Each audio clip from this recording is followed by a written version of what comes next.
Magandang gabi mga kababayan, narito po ang result summary ngayong araw ng Sabado, May 30. Pero bago ang lahat, paki-like at subscribe na po ang ating channel. Maraming salamat po. Para sa 2D Lotto, ang resulta sa 2 PM draw ay 11:30.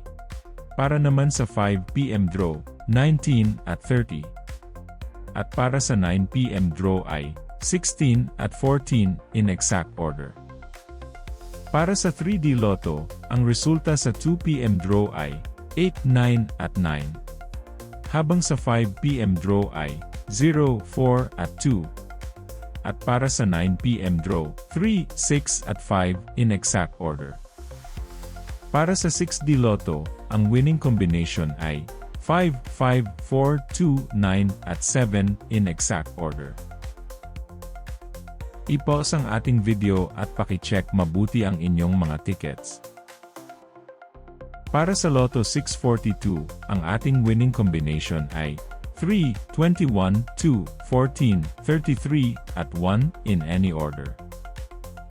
Maaari nyo pong i-pause ang ating video para makita at ma-check ng mas mabuti ang resulta at inyong mga ticket.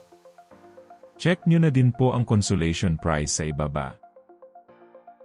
At para sa Grand Lotto 655, ang ating winning combination ay 19, 37, 21, 39, 9, at 22 in any order. Muli, maaari nyo pong i-pause ang ating video para sa pag-check ng inyong mga ticket at panalo.